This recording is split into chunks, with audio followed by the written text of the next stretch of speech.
Okay. Hey, everyone. Welcome back to another episode of Mission Impact Series with Tracy and Ty. And today we're going to be talking about operational framework because nothing gets done in your social enterprise or nonprofit organization unless you have a framework for which to go by in order for everybody to get the job done. And that comes down to operations. A lot of people try to skate on this. They don't have operation manuals together. They don't have plans and strategies for how things are going to be done. And this is how nothing gets done and everything falls apart. So we're going to give you some tips and strategies in the series on how to get your operational framework in check and what goes into each component of that operational framework so that you can get started on that today. All right. So my name is Tracy V. Allen. I am the owner of TVA Consulting Group. I help social impact businesses design, build, and fund their social ventures so that they can maximize their revenue and impact their communities. All right. My name is Ty Boone. I'm owner of Ty Boone Enterprises. Am I echoing?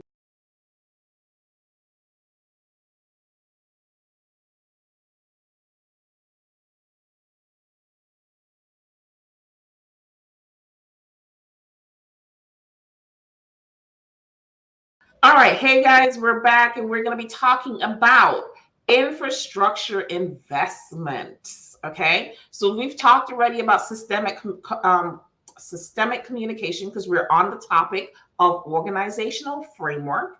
We talked about how organizational framework is necessary for success. Whether you have a nonprofit, social enterprise, or regular business, this applies to every type of business. You have to have some type of organizational framework. We talked about systemic communication. We talked about financial management of your monies, personal and business wise, right? And even when you are donating or contributing to various organizations, you have to make sure that your money is going somewhere where it's truly going to make an impact, right? You just don't want to give an organization money because you want to give it money. You want to give it to something that is going to create impact in the community. And then, so now we're going to be talking about infrastructure investment and how the programs and operational efficiency and revenue generation is achieved in this model. So if this is your first time here to Mission Impact Series, welcome. Ty and I are the host of Mission Impact Series, and I'll introduce myself and then Ty will introduce herself. So my name is Tracy V. Allen. I am the owner of TVA Consulting Group. I help social impact businesses to design, build, and fund their social ventures, maximize their revenue, and create impact in their communities. And she's so proper with it. She's like, this is what I do. And I'm Ty Boone. I help nonprofit organizations move from startup and struggle to sustainability and success. Traditionally, without the headache and hassle, but we'll see how that goes. It's like, y'all stick with me. Y'all stick with me. All right. Operational infrastructure. That's big. That is huge, right? Because nothing works if it doesn't work. Nothing works without the system. I work with a lot of lone leaders in nonprofit. What do you call them? Lone, like the Lone Ranger. Lone leaders, Tracy. They're out here. They're saying they have an organization. You know, this is the bad part about it because an organization is supposed to be a group of people. By definition. By definition, right? But of course, we still got people who are out here like, this is me. I'm a one-woman show, and I'm doing this organization thing, right? The bad thing about that is that you can't possibly reach impressive impact by yourself. It's just not going to happen. You can say it, but it's not going to happen. Whether these people, somebody's helping you virtually or in person, you can't have impact to the level that you're wanting it to be funded by yourself. It's just not going to happen. There's too many things that have to be done. You're only one person. There's only 24 hours in a day. You got to sleep for at least a couple of those hours. You know? And for me, on the Friday, on my off day, I'm sleeping all 8. So y'all can do what y'all want to do, but that's what I'm doing, right? If you don't have systems in place, It's harder again to do things like communicate what your impact is. So communicate, market. It's harder to operate and run the show. I like automations. Lately I've been all girl. They added some stuff to Calendly and Jotform, and I was like, oh, I know. I see you geeking out on it. right? I'm like, oh, I'm gonna have to take me like a week off work, and I'm gonna have to be over here studying because I'm just so excited. I don't even know what to do. I'm like, oh Lord, because this is gonna make my day easier. Even though I have people who can help me with certain things, I'm like, look, if I take that off her, I like subtract a couple of dollars. We're gonna do financial management because because Calendly does that. I don't even need that anymore. And I'm just look, this is gonna go full circle right here. Look, because of I don't need you doing that, girl. Right. Change your job description. You can do something different because if they scheduling the workflow, you ain't got to follow up because Calendly is calling. I already email in here. We cool, right? Things collecting data. Even if you're when you're serving, and I see a lot of people missing this in programs where they're doing the work really, but not collecting data, not even knowing what database to use or should I use a database. I'm an old school Microsoft Access girl, but when Jotform came on the scene, I was like, bye bye, because this is cool. This is easy. I can turn this into an Excel file, and I can send this wherever, and it can do whatever. In Jotform, I can create tables. I can create reports, and we're cool, right? Making it easier, making it simpler, but realizing what you're going to use to even do things like that, what you're using for your finances. We talked about financial management, but how are you managing those? Are you using some electronic system to manage your finances, your payrolls? We ain't even, and Tracy, we're gonna have to do like an hour another day, like somewhere else, right? Because even things like payroll and knowing what to use for payroll and knowing I actually have a client that I'm going to talk to after we're done with all of this about that because she's not paying herself, and I'm like, girl, you got to pay yourself. So she's like, please tell me what I can use for payroll and blah blah blah blah blah. So yes, that is definitely a whole thing. We're forgetting it, and we're forgetting to pay ourselves, and we're forgetting just systems in general. I think that because we're so accustomed to being, even though we're a microwave society, we're so accustomed to doing things manually ourselves, and we put too much on ourselves. It's like, okay, well, I'm going to do. You don't have to do this. This is not what you have to do. Your job, which is to run your business, be the CEO, be the ED. Leave that to somebody else or to somebody else's system and hope it don't crash. Then we got a problem. But you want to back up your stuff to make sure. And Tracy, you and I have had our share of crashes. I think every other day, both of us post this right here. I got to go to. But having the backup and what that looks like, so having the right people in place that can tap into your data, especially if you're a nonprofit and you have people's information, you have data and statistics that you need to use for reporting. You don't want to lose this stuff. No, absolutely not. This can grow so much bigger, and I think we start to restrict ourselves because we're not doing everything that we could be doing as it relates to data. And it seems like data is like a recurring theme. Like we talk about data. I know, right? We talk about data. But think about having collected data, and this data takes you to other stages, right? Not just with your organization and you're being able to report and you're being able to show the grant maker that you're serving or whatever. But what if you're really making a difference and you get invited to something of a different level, and this brings more attention to your organization or more attention to you in your role as a subject matter expert because you're doing all this stuff and you have all this proof behind it. We're leaving so much on the table because we refuse to collect the information. Yeah. That's the crux of it all. Whether you're providing services, whether you're providing a product, whether you're providing a program, the data is where the infrastructure meets the road, basically. Okay, that's where the rubber meets the road. These are the things that you need to be collecting data on. Your infrastructure will never run to its fullest efficiency if you don't know what's going on.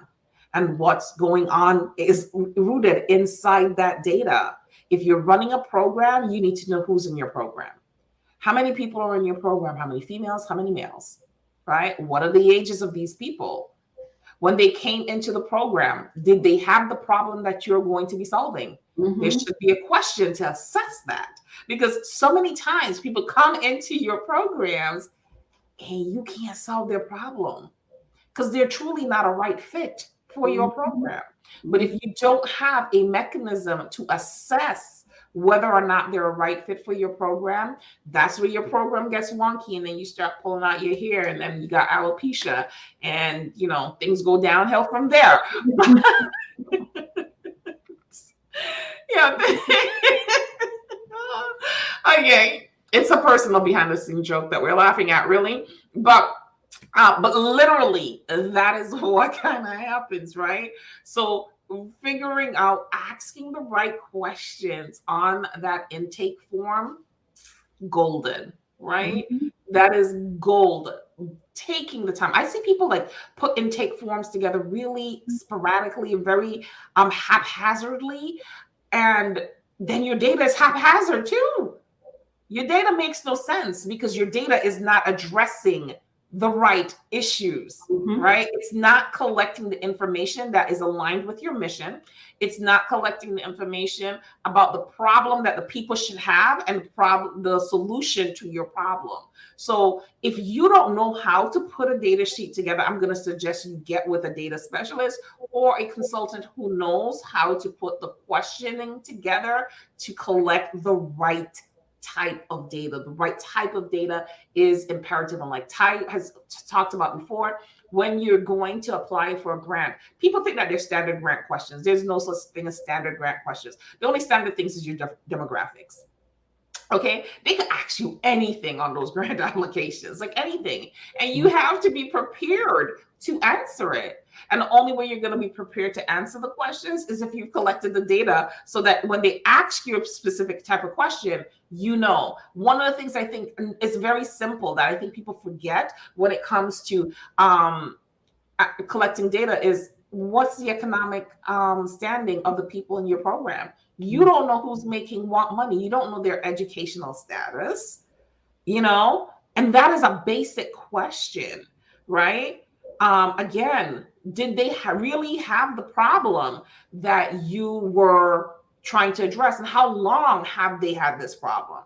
What have they done in the past to try to solve this problem? Did it work? Didn't it work? Did it stick? Did it not stick? There's just so many questions. And when you're talking about infrastructure investment, this is where the investment to me comes in, is having a good intake form. Because if you have the right data coming in, then you're able to address the problems better. Because we always talk about, when we talk about relationship buildings, one of the things that we talk about all the time too is relationship building that is tied into giving the services or referring services that you cannot address, because no one organization can address everyone's concerns. It just doesn't happen that way. So having good intake form and having good exit forms. Let's not forget that. Okay, because a good intake form is only as good as the exit form, because you need to compare both of them. So when you get this data, when you're taking in information, right, you can't just take in information and let it sit in jot forms, which I suggest everybody get. So I think right now we need to get a sponsorship. We should. I'm gonna reach out today. We do need to get a sponsorship from jot forms for all of our what do they call it? Our YouTube videos, because we push jot forms like crazy. Okay, so jot forms, if you're listening to us, jot forms, you need to sponsor us. So yeah, no pressure, but pressure. Because that's what I use in my business for all of my my stuff, whether it's an intake form, a response form, proposals. Jot forms is it for me. And like Ty said, it has so many components of things that you can do, all your spreadsheets and your graphs and your charts and all of that stuff. But when you're collecting that information, whether it's on jot forms or it's in Google Docs or however you choose to collect your information, right? when you take the intake form and you have the exit form, you need to sit down. Somebody needs to be responsible for sitting down and comparing them and making sure that your mission was met. Mm-hmm. And that the outcomes were achieved. Program, like goals and objectives and programs. Yeah. Always come first. And we've done a whole series on programs. Yeah. I mean, there's still so much more that we can talk about, but the fact is, like, we've done stuff on this already. And this is just to show you how everything just comes full circle and comes back around, and it's all tied together. It may sound repetitive if you're listening and you truly know what we're talking about, but it's not. It is all really and truly tied together. Yep. And it's continual. You have to always evaluate and reassess and go back and do it again. So this is what we talk about it all the time. Because it's happening all the time. It's a cycle. Yep. All right. So that's like the crux of your infrastructure. When it comes to infrastructure investment, the investment is in collecting and managing and utilizing the data. So in the next one, we're going to be talking about operational infrastructure. So this one was infrastructure investment. The last one is going to be operational infrastructure. See you next time.